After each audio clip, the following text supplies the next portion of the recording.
Okay, so I'm carrying on from Meg and Petey's sort of bizarre, endless, endless in the sense of having no ultimate destination, this endless dialogue that's absurd in nature. We go a little further into this absurdity with Meg's stage business. Now, the stage business is that technical term for what's going on, in the action, whilst other parts of the play are unfolding. Here, she looks around the room at the end of this dialogue that almost, has no ultimate destination. Goes to the sideboard, takes a pair of socks from a drawer, collects wool and a needle, and goes back to the table.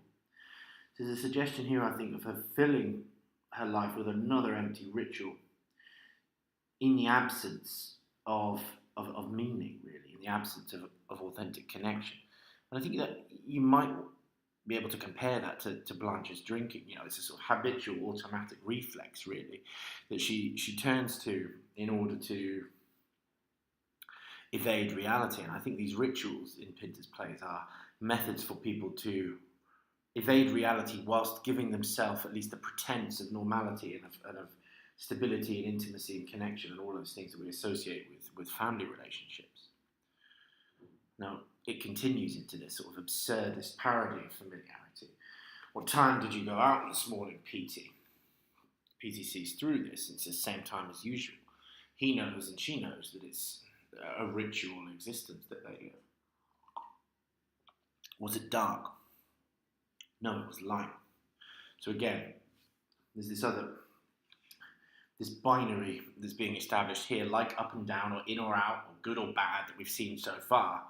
I think these binaries that their dialogue is constructed around in this opening scene highlights their distance, their sense of misunderstanding and of alienation from each other, and the simplistic nature of that distance, or the simplistic nature of the causes of that intellectual and emotional distance between the two characters. Meg begins to dance. She begins to kind of knit this sock to fix it. But sometimes you go out in the morning and it's dark. And again, we've got this kind of flat observation that is true, There is true, but the profound sense of dislocation between Meg and the surroundings is evident in this dialogue that follows. Petey says, that's in winter. Oh, in winter. So again, you've got this sense here of Meg being totally oblivious to the surroundings, and I think that's a kind of contrast with Blanche in the opening scene, that she's acutely aware of her surroundings and her relationship with it, but the end goal, in any case, is a sense of alienation on the part of both characters, both female characters, interestingly. This carries on. Yes, it gets light later in winter. Oh. So we've got this bizarre dialogue here that really does give us a true insight into the limitations of Meg's intellect, that we've got this most elementary of natural phenomena that, a kindergarten child would be able to tell you, probably. And not only does she not reflect on the fact really fully itself, but she doesn't reflect on the gaps in her thinking. There's no sense of, oh my God, I didn't realise that. There's no conscious awareness of the limitations in her thinking, only about the fact of the matter that Petey communicates to her, that actually, yes, it gets lighter later in winter. So there's this huge, huge lack of self-awareness. It's precipitated by this pause. And I think that's what's suggested. The subtext of this pause is a kind of space for self-awareness that's not really filled and is not wanted. It's not sought out by the character, more particularly Meg at this point in time. She doesn't seek self-awareness. So we think of the equivalence there between Meg and Blanche during the polka. There is an effort from Blanche to resist self-awareness. or to evade it in some fashion. And this stilted, truncated, shortened dialogue here, and the pauses that are so characteristic of Pinter's theatre, these moments of unspeakable subtext, are communicating to us ultimately that, again, that void in self-understanding. And Meg switches immediately. What are you reading? Someone's just had a baby. Again, it's not a response to this. The normal response would be, oh, I'm reading an editorial piece by XYZ person, because Petey knows that she will not understand that type of explanation, and arguably he's possibly not in a position necessarily to communicate at that level, but there's a huge sense of tolerance from Petey's answers. He relates to her on a level that he knows she will understand. Someone's just had a baby. Oh, they haven't. Again, a completely pointless response that counters the fact that she's just been told. Who? Some girl. Who, Petey? Who? I don't think you know her. What's her name? Lady Mary Splat. I don't know her. No. And here, I think what we see is this sort of a moment of bathos, where we have this kind of elevated sense of tension that reaches a kind of comic anticlimax that I think sheds an enormous amount of light on the reason for the style of Petey's responses. Some girl. His generic language here, some girl, I don't think you know her, is to keep things on Meg's level. He knows he anticipates that she won't understand the significance even of the name.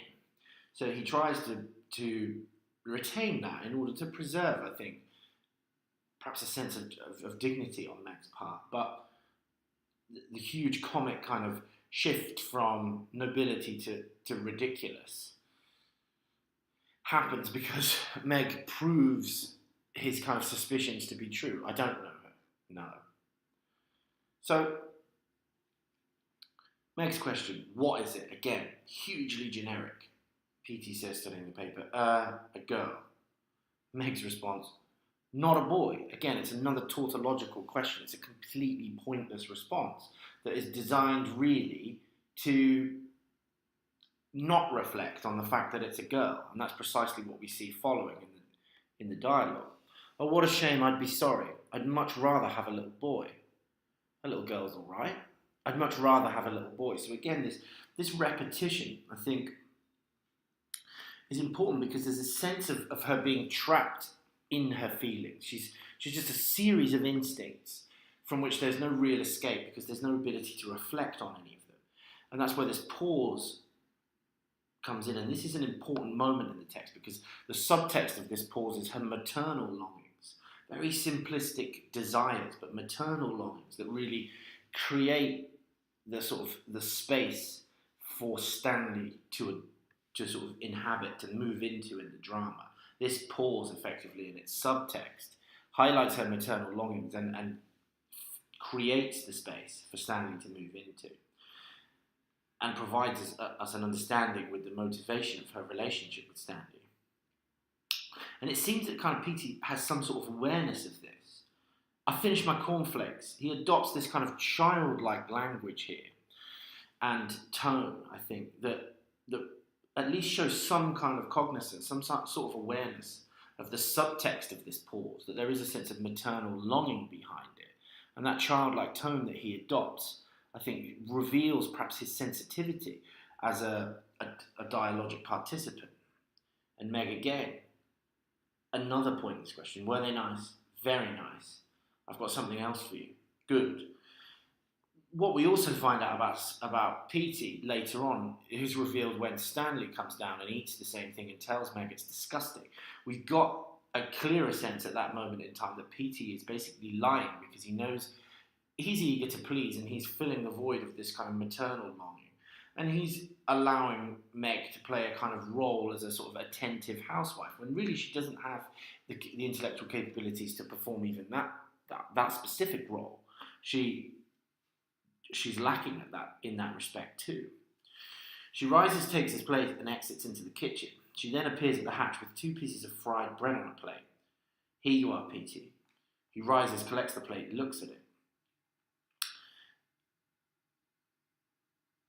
I think that there's a sort of abstract backdrop created by these stage directions that I think is comparable with Blanche's kind of heightened emotional intensity that we see being communicated through her stage directions. You know, that Williams is sort of screaming her emotional status to us through his stage directions, and here they kind of abstract. You know, there's very little being given away through the stage directions. I think is consistent with the dialogue in this text that's incredibly restrained and reveals more through its communicative failure than it does through its successful communication. You know, what is revealed that's profound and implied through the dialogue in this play is what is not being said at the expense of what is being said, and what the communication is masking or hiding rather than what it's actually revealing. And the stage directions, again, are in the same vein. They create a kind of generic, abstract backdrop of behaviour that is consistent with the restrained language of the text and detaches us from the emotional states of the characters, arguably because they themselves are attempting to shroud those from one another. So, again, Meg, is it nice? I haven't tasted it yet. I bet you don't know what it is. Yes, I do. What is it then? Fried bread. That's right. Now, this entire dialogue sort of functions as the comic inverse of the previous one, where Petey anticipates Meg's reaction and gets it completely right, and Meg here completely anticipates Petey's reaction and gets it completely wrong. So there's a huge sense of alienation between the two of them, a sense of distance that's created through this twin pair of dialogues. I think it's comparable to Stella and Blanche's reaction to, you know, even the way that the surroundings are described in the opening of Streetcar. That, you know, Blanche sees it as the wild wood of, I can't even remember the name, but she sees it through that Edgar Allan Poe illusion, and Stella, you know, says no, it's the train tracks, my dear. You know, she sees it through the frank lens of reality. Well, here it's the contrast in their interpersonal understanding that's so starkly created through these very restrained dialogues. And again, Meg's question, is it nice? This sort of repetitive question that she asks before he's even actually had a chance to eat it, which she can see. And that there's a sort of generic, repetitive quality to her lines that shows us really that it's just a series of habits that she's formed that allow her to sort of perform a kind of sham intimacy that actually goes about revealing the distance between the two characters rather than their intimacy. And this misreading of Petey is hugely important because it establishes the contrast in their intelligence and their awareness. Again, her language has this kind of parental quality to it, and you can see, I bet you don't know what it is, there's this sort of maternal eagerness to create a sense of excitement around this sort of breakfast treat that she thinks she's created for him. And then again at the end of the dialogue, Petey gets it right, and Meg says, that's right. Again, there's absolutely no reflection on her misapprehension of his reaction. You know, she's completely unaware of her absence in interpersonal intelligence. He begins to eat and she watches him eat. I think it seems to reveal the kind of primitive nature of their dynamic. That she is gaining some kind of pleasure and satisfaction out of watching him eat the thing for which, you know, she has prepared. And shows us their kind of primitive, elemental functions of their interaction. Petey says, very nice. And Meg says, I knew it was, which undermines completely the value of her previous questions. Why is she persistently asking these questions of Petey if she knows the answer? So again, it sheds light on their function that is beyond actual simple communication. She doesn't really care about the answer. She's asking the questions in order to strike a sense of performed intimacy. Petey's turning to her, and that stage direction, I think, marks a sudden shift, I think, from the sort of hollow vacancy of the rituals in which they've engaged so far in the text. There's a sense of immediacy and urgency and authenticity that's not scripted about the dialogue that follows.